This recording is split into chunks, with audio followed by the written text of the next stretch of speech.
Wait, look at me. You know you're recording, right? I'm not recording. It's not recording. Oh, is it? Oh, these fireworks are so bright.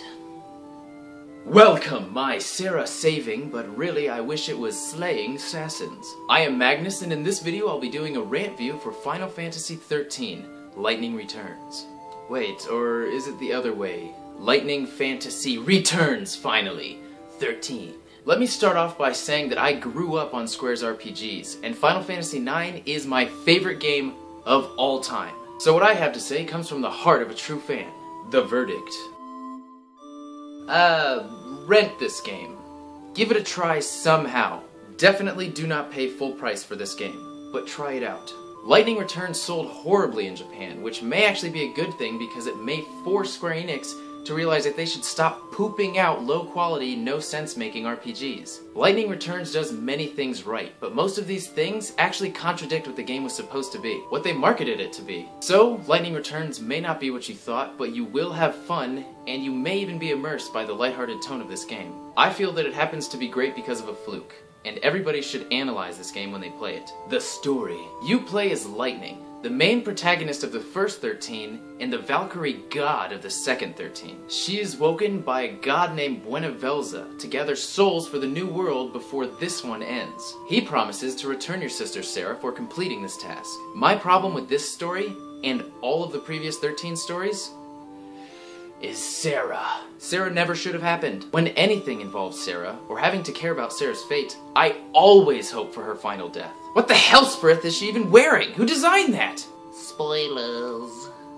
Final Fantasy XIII 2 spoilers. All throughout the second 13, I was hoping that all those decisions that you had to make could lead to Snow somehow getting with Lightning. As though I could somehow steer Sarah away. But no! I understand that that was just me being extremely hopeful. But Sarah's whole existence throws my Final Fantasy XIII experience off. They say in the very beginning that Lightning has no emotions. Not that she really had any to begin with, but to straight up say that your main character doesn't have any emotions, meaning that you can't relate or sympathize with her at all, completely detaches the player from the main character. Even saying that though, Lightning strolls around this world, solving everyone's mental and physical problems, no matter how small or menial, and teaching them lessons about how to be human. The end of most of these quests had Lightning spitting a whole bunch of life knowledge, making these people realize the error of their ways, or helping them cope with the death of a loved one, as though she was a master of sympathy, philosophy, and ethics. But Light is an emotionless soldier who gets the job done no matter what. The world and its denizens never gave off a "the world is ending" vibe. Oh, the world is gonna end in a few days? I wonder what I'm going to have for breakfast tomorrow. Previous primary characters feel thrown in there and not taken advantage of. I would take advantage of them. Why was the choice made to make Lightning, and only Lightning, 99% of the focus of this game? Snow seems to have been breeded to be a main character and hero, yet his role is botheringly minuscule. And it's all because of Sarah. Gameplay. Lightning Returns is split up into 4 open-world areas, with loading zones only in transitioning from one location to another. Each location feels very distinct, and they even come with their own day and night cycle to switch things up even more. And they're all just littered with quests and situations that call for your help. Each quest, apart from the Canvas of Souls, is very unique, and has you accomplishing different goals and experiencing different stories. However, none of these quests have an end-of-the-world urgency or importance to them. Varied though the quest may be, they have no impact or relevance to what the story is supposed to be. The Canvas of Souls is a board with quests that you accept and complete with the click of a button. Read the task, accept it, and complete it all through the board. This time around, you level up Lightning by completing quests. Grinding from battle to battle will only get you gil and items.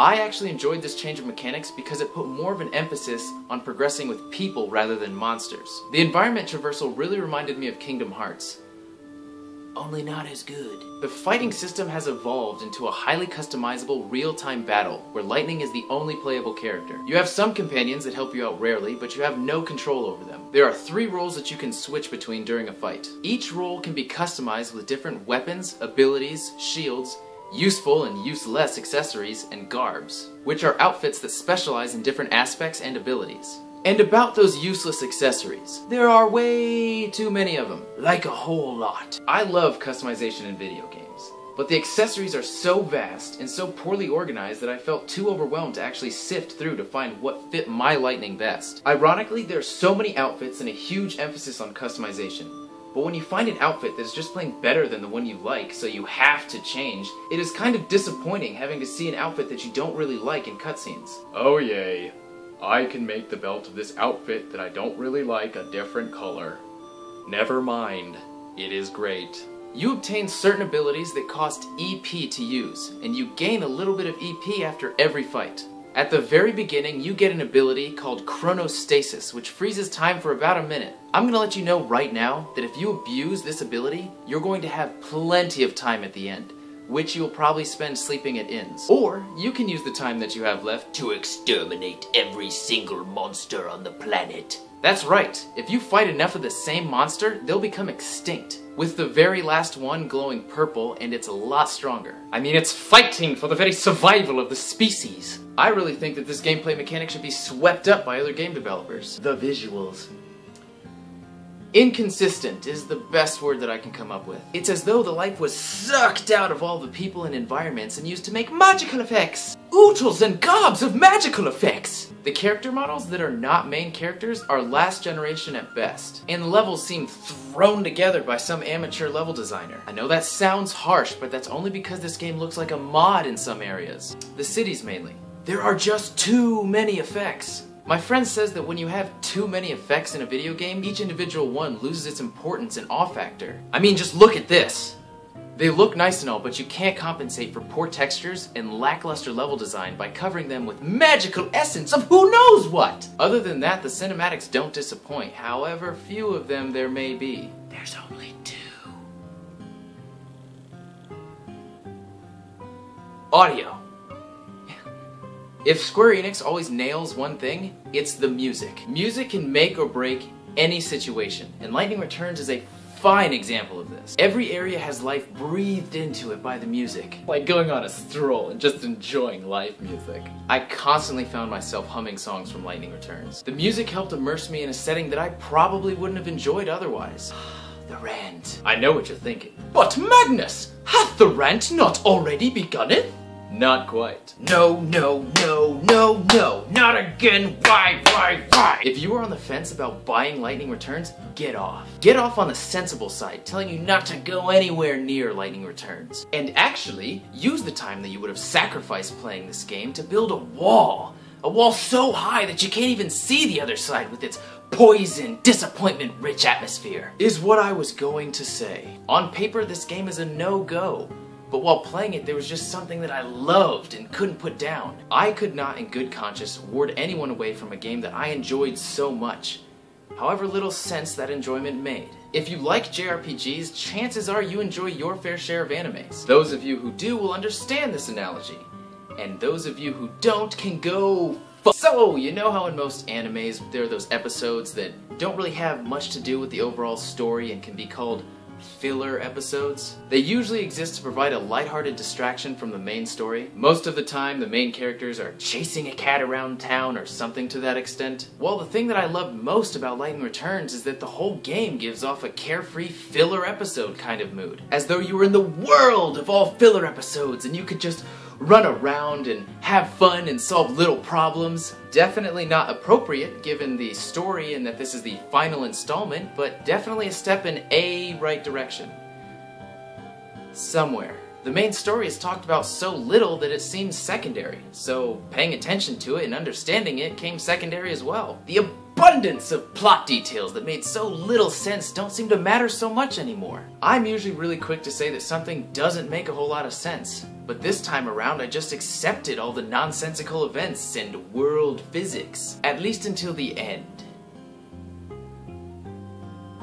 We'll get to that. I feel that it is because the story was not presented to me so heavy-handedly this time. I enjoyed about 70% of this game, because that's about the percent that stood on its own, apart from the main story. Now it is time for the list of inexcusables, things that I just can't forgive. Too little sense was made, and too many F's were not given. In the very first cutscene, Lumina, the little girl in black, saves Snow, and says, "You're not just supposed to throw your life away!" And then she blows up the ceiling.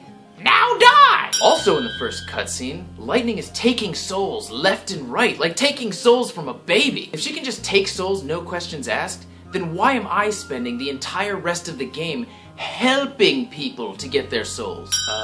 So there's a prophecy about Noel averting a prophecy that Noel doesn't think that he can avert.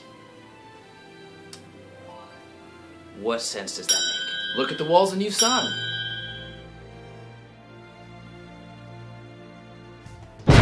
There's only a beginning cinematic and an end cinematic. All Final Fantasies have cinematics throughout. They're one of those things where you look forward to seeing the next one. Well, except for the second 13. That was lacking in the cinematic department as well. No surprise there. I said it before, and I'll say it again. Sarah should have never been written in any of the 13 games. Or anything at all. Why waste snow on her? The 13 theme, featured throughout the entire game, was never fleshed out. You wake up with 13 days until the end of the world. Fang and Vanille woke up from their sleep 13 years ago. Hope disappeared 169 years ago. There used to be 26 hours in the day. And of course, there are 13 clocks in Luxaria. Why? Why? Duh, because it says Final Fantasy 13. Duh. The platforming and camera work in some areas is almost too horrible. You do not mix poor platforming, poor and jankety camera angles, and a time limit together. Not now. Not never. This is not a problem with Lightning Returns exclusively, but most all RPGs nowadays. Where's my roamable world map, where I can explore places that I'm not supposed to be yet, where I can fight monsters that I'm not supposed to fight yet, and where I can get treasure that I'm not supposed to have yet? The last JRPG world that I roamed on was Tales of Vesperia. What a game that was. The list will be continued in the spoilers section.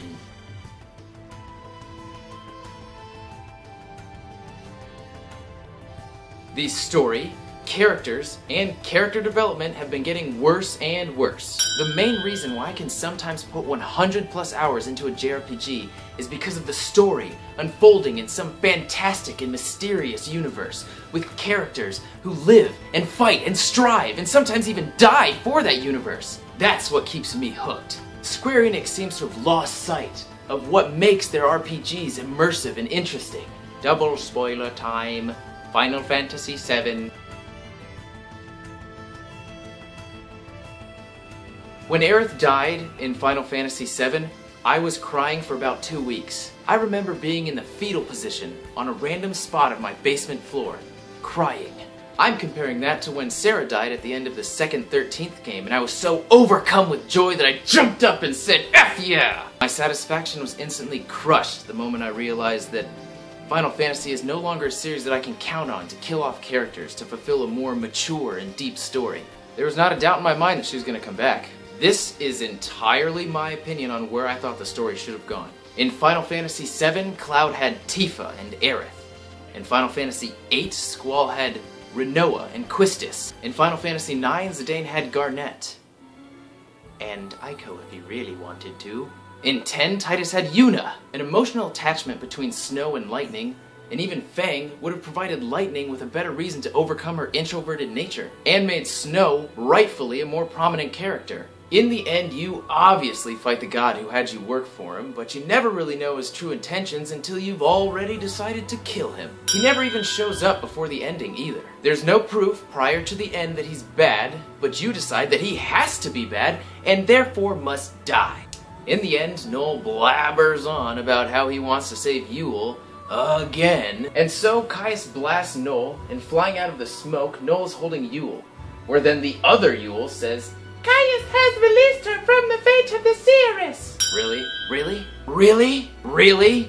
Then why did you have me play through the entire second 13th game? For those of you unaware, the whole reason why Chaos showed up in the first place, which is what's destroying the world right now, is because Yule did not want to lose Caius. And Caius wanted to release Yule from the fate of the Seeress. So the entire second and third 13th game were made pointless by that line, all just to make a perfect happy ending. Which leads me to my next inexcusable, the ending. It was the most typical happy JRPG anime ending that I have ever experienced. We will shape our destiny, overbearing divine entity, blah blah blah, humanity, blah blah blah, hope.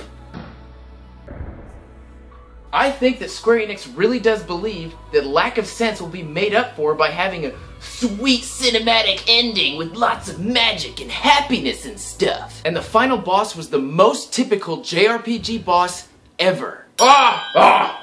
You have no power against a god! Switch to second form. You are no match against me! Switch to third form. What? Where did you get this power? Switch to fourth form. Impossible!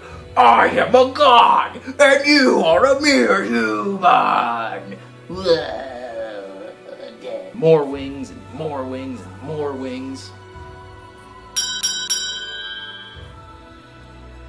Thank you for watching this lightning lashing, this fed up fantasy, this square squashing. Just understand that everything I said was out of love, even that last bit. Remember, I was raised by Square Enix. I still have faith that they're going to take back their rightful place as JRPG king. I hear birds whispering to each other that JRPGs are disappearing and losing their place among worthy video game genres. That will not happen. We cannot let it. Be inspired by stories outside of your comfort zones, Japanese developers. A good story will take a hold of anybody. And always leave comments on what you thought or what you think I missed. And tell me about your favorite RPGs and JRPGs, new and old. I may have missed some good ones. Like the video if you disliked the second 13th game. And subscribe to learn more about games and fitness. Always save your elixirs. And never stop playing video games. It was either between dressing as Snow or Sarah.